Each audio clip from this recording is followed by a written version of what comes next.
This video contains spoilers from Samurai Jack Season 5. You know, every time I see an episode of this show, it gets better and better.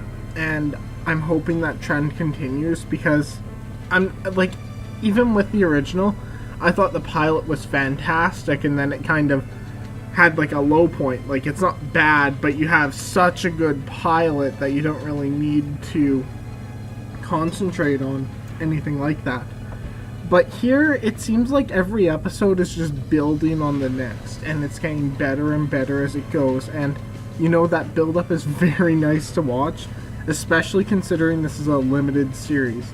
It's gonna run, I think it's gonna run kind of like Over the Garden Wall, especially the last few episodes of that, where we had, beyond that one episode where there was, the Dreamland one, that one was weird and kind of broke the tone, but I feel like, this is gonna build up kind of like the end of that, how it just gets creepier and creepier and darker and funnier and more action-packed. And you know, this episode is, you don't see things like this that much on television.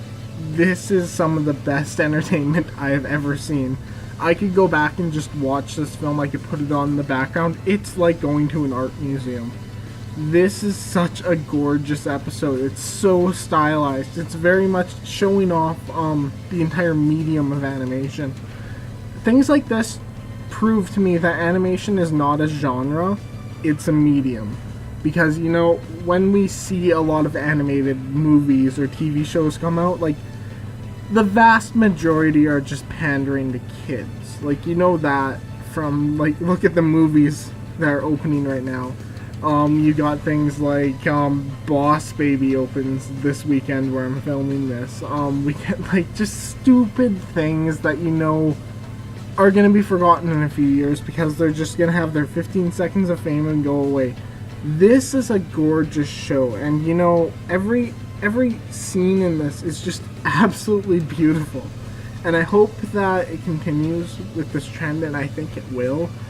I actually, if it doesn't, that's going to be really shocking and really weird. But at the moment, everything is just going exactly how I want it to go, and more. This show has a very clever use of blood.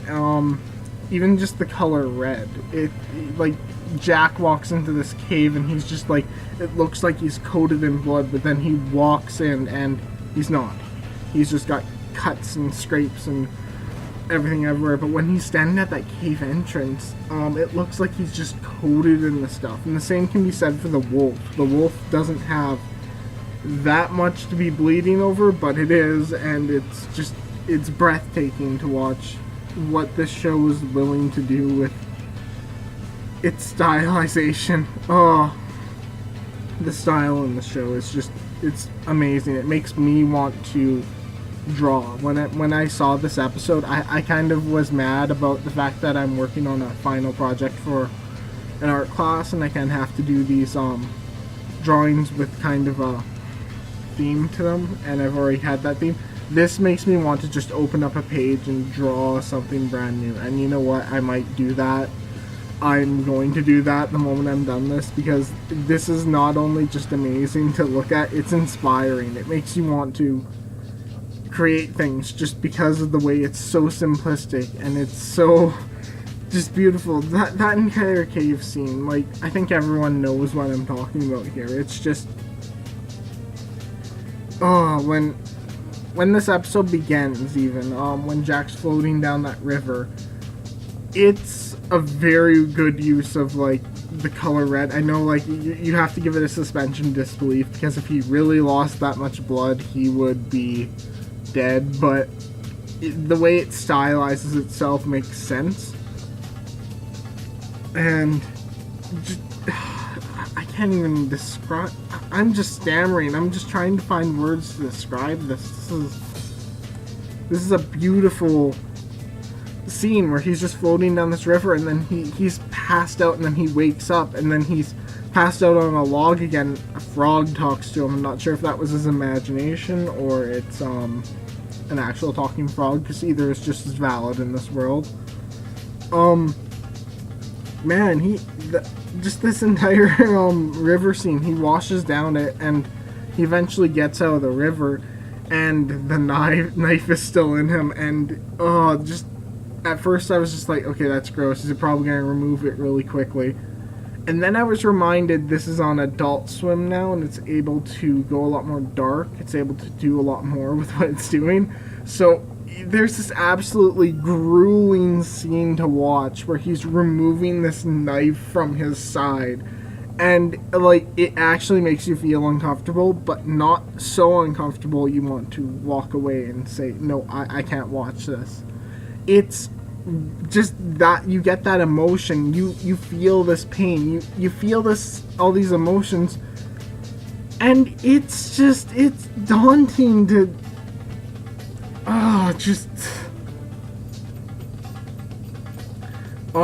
yeah, just a couple of good callbacks in this episode. We go straight from him removing this knife, and he's just cold, he's disgusted, he's shivering, so he's just lying on this cave floor, and you really emphasize with Jack. And then he has a conversation with himself again, but this time that embodiment of his past self is really creepy and really deranged. Like, this looks like some really what am I looking for? I've taken a couple art classes this year, and you get some very abstract art. This was very much abstract, and the way they personified it as being crazy and all over the place, it really fits that art tone, and I love how they did an art shift for this. You rarely see that in a show used so well, because it wasn't the entire background was shifted, just this one character felt so out of place and so weird in this world. And he brings up some good points about is Jack actually, is it the injury that's keeping him down, or is it the fact that he killed someone? Because it says you've had worse, or no, it was we've had worse. So it's connecting itself to Jack, and you get this creepy feeling because it's identifying itself as Jack, and you really don't want that because it's just creepy. And he asks him if he enjoyed it, if he enjoyed taking another human life, and I think that's the scene where it really got to me, was when he asked that. Like, this sticks vividly in my mind.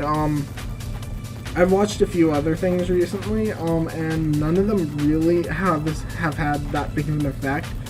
It's so memorable.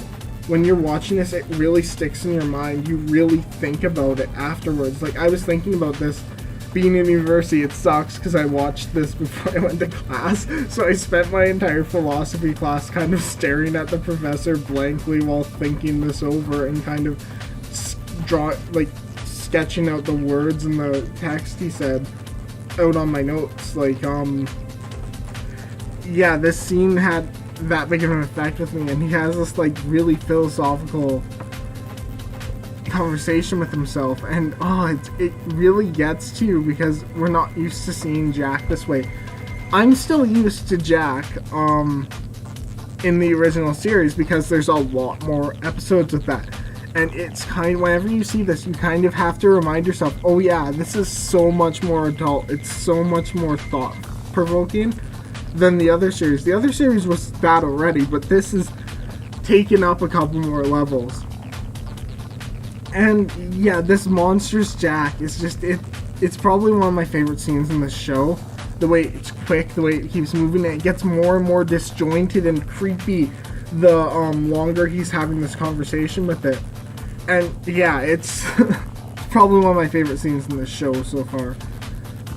That wolf was alive, so I was wrong. That wolf being... How did it lose that much blood? But then again, Jack lost way more blood floating in a river for a day and a half. Actually, I don't know how long he was floating in the river. Yeah, the wolf is alive, and we get these scenes where the two of them are, like, helping each other. Jack, like, makes a fire, and so he can cook the meat, so it's, I don't know, and so they kind of, like, cohabit this cave for a little while, and as they take care of each other, there's a couple moments where, like, real moments. That's the way I can put this. Like, they have a moment where water gets splashed on the wolf and it, like, gets mad at Jack. You have, just some really unnerving scenes, like when he sews himself back together. That, I'm glad they cut to shadows, because I don't know if I could have seen any more of that. Like, even when he was pulling the knife out, it was disturbing. It's kind of like one of those moments, like, when you're in a movie or you're watching a television show, if anyone gets anything shoved in their eye and you're just like, and you feel like that disgust, that trope called eye scream. Yeah, this is that. It's, you feel that, you're like, you're making hurt noises while watching it. That's at least what I was doing, because I was that drawn into the show. And then we get Jack's past. We get a flashback, which I was not expecting at all. Some of the flashback episodes in the original were some of my favorites, because you gotta look at what Jack's life was like and what it could have been. This was that, but taken in another direction. So I think the overarching moral of this episode, which I'm really happy there's a moral here, because so many times with adult-oriented shows, you don't really learn anything. It's just kind of there. It's trying to entertain you. But here we get some really deep morals. We get some really thought-provoking, some really intense, and you know what? Morals I wish were explored more. This one, it's felt very much like you cannot hide from yourself. So Jack sees his father kill these guys, and the blood splattering on Jack. It's just a splash of red, but it feels so horrifying because you know what's attached to that color. You know it's blood. It's someone else's blood on his face.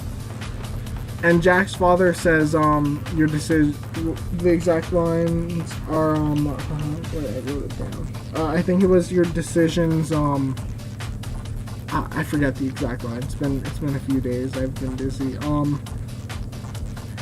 But, like, yeah, his father accepts that, that he was the one who killed those people. And that he had to in order to survive and protect his family. He doesn't hide from the fact he did something bad. He owns it. He doesn't dwell on it and let it harm him, doesn't let it really afflict his mind. And you know, Jack really learns from this wisdom that he got many years ago, because he's feeling conflicted about this, and at the end he goes on basically he kills at least 3 of the daughters of a coup. There were 2 that I was kind of iffy on, the ones that he flung over the side. Maybe one had their neck broken, but I'm not sure. But I think the 2 he hit with the spears, and then the one he threw the sword at, I think they're dead. They're not going to be coming back, but I know I feel like the other ones could have survived, especially since Jack fell down the same amount of a fall.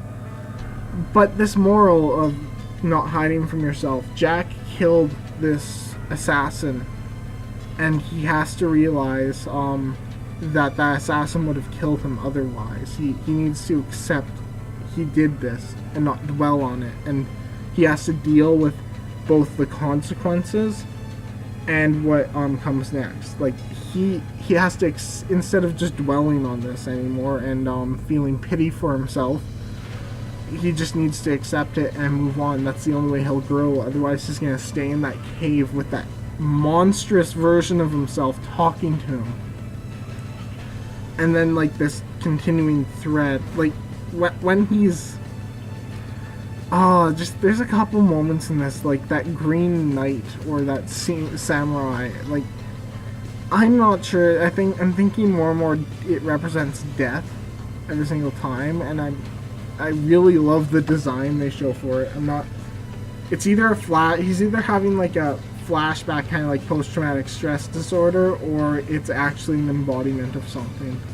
So I'm sure we'll get more explanation for that later, but for now it's just going to be left a bit of a mystery. Jack's journey through this episode was very, very well paced. It didn't feel rushed at all, and you kind of get it. It doesn't feel like he just suddenly went from feeling sorry for himself to killing the daughters of Aku. He had a very real transition, and I think that's something I really want to emphasize here with my interpretation of this, because so often do we just gloss over an internal struggle over something like this. And you know, he's had this struggle now. I'm sure he'll have struggles in the future, but he had it, and I think that just shows how human this character is. Flaws make a character, and you know, Jack has a lot of traits that if he wasn't a flawed person, he'd be a bit of a Mary Sue character.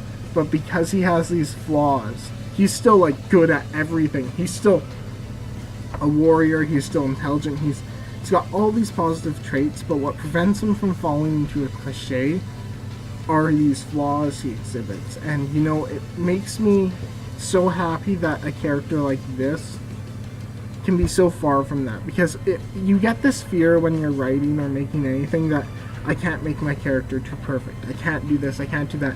You can just make sure there's an internal struggle, and I think showing Jack's past and where he picked up this wisdom, because often, like, we don't understand what our parents mean when they give us wisdom, but we understand it years later. Maybe you didn't understand parenting, but then when you're a parent, you figure out things that you never knew before. Maybe when you're in university, you finally realize what your teachers were doing for you when you were in high school. Like, our past plays a big role in our lives, and sometimes we have to look into our past in order to find guidance for the future.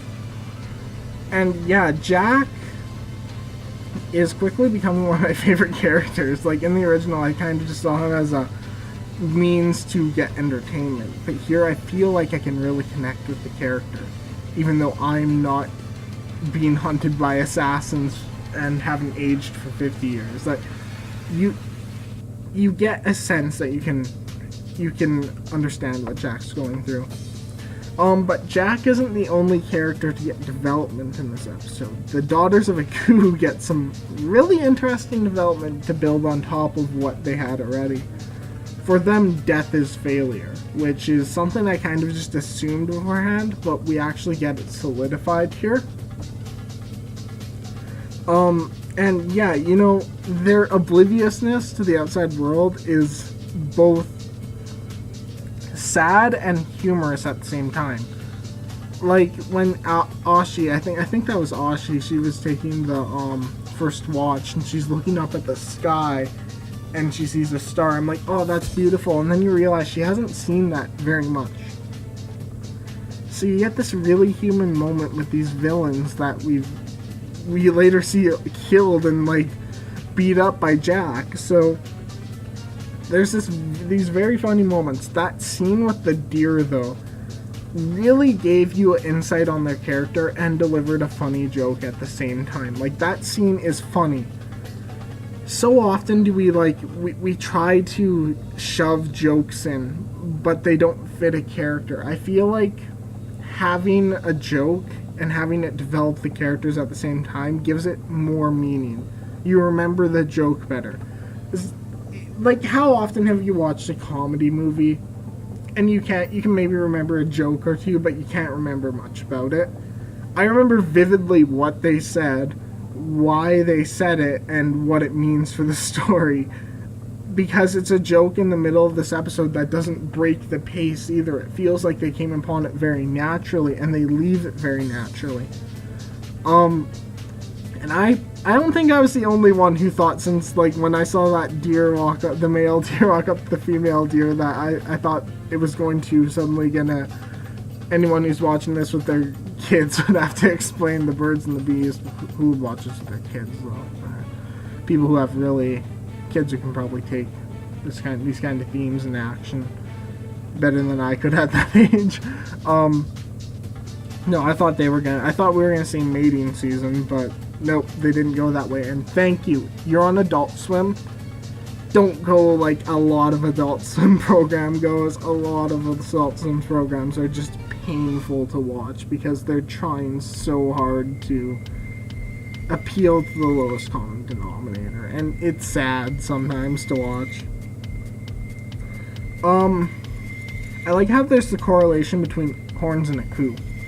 I find that interesting because like the daughters of Aku have the horns on their outfits, so it kind of just shows that if they see horns on anything, they think it belongs to Aku. Which is kind of interesting because what would they have thought if they saw Jack? What did they think of Jack's motorbike outfit?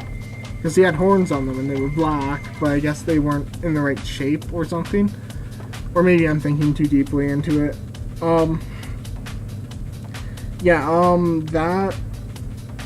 I liked how Jack eluded his father's speech to them. I thought that was a very good tying, that tied things together very nicely, and I liked how they interrupted him. Like, they don't want to hear it, but he kept saying it anyway. Like, that's how far they've been brainwashed, that they're not even willing to listen to reason. They think he's just evil. Yeah, just these telling scenes of the daughters are really interesting, and I do have a few more questions about them. Are they supernatural? Because when they like combine into one person, that either they're really, really good at standing behind each other and making it look like they have 6 arms, or they did combine into one. Either we had a fusion dance there, or something else. I guess that's what Aku thinks of fusion, but who knows. But yeah, this episode is very, very minimal dialogue. And it's beautiful. I love when they're running through the forest and how the background's still there, but we can't see it. I love all these gorgeous scenes that are just... Oh, I can't wait for the next episode. This is probably the show I'm the most excited for, especially now that I finished Star Wars Rebels Season 3. What do I have that's on television right now? Star Wars vs. Evil finished Season 2. I'm waiting for Steven Universe to finish its season. Although Steven and Star are a little wonky on how they schedule things. It's not consistent like Star Wars Rebels. Guess I have the Loud House. Yeah, I'm not sure. I don't really have much else I'm this excited for right now. Beyond waiting for next week. I finally get the finale to Star Wars: The Forces of Evil. I'm so happy. I know I'm gonna get no views on that review. I'm so far behind on those that no one cares. I kind of hate iTunes because unless you do something like I'm gonna say like 3 days after, you're not gonna get reviews. You're not gonna get views at all. And being a small channel, I don't really get that. Yeah, but there's not much to say about the episode. It's just like the few things you can say are so powerful. And, you know, I think this might be one of my favorite episodes of anything. It's just a visual spectacle. And I really love visual storytelling. In my opinion, if you have a chance, tell something through visuals instead of dialogue, because so many times things rely on dialogue. But I guess I'll leave on one question of, did any of the daughters survive? I think the 3 did. I think we're gonna have 3 of them in the next, like, after a while, because I think just killing them all off is a bad idea, especially after the development we've gotten. Otherwise they kind of feel like first act villains, and I'd hate that a little bit. I want it to continue throughout the series. But yeah, I'm just happy with this.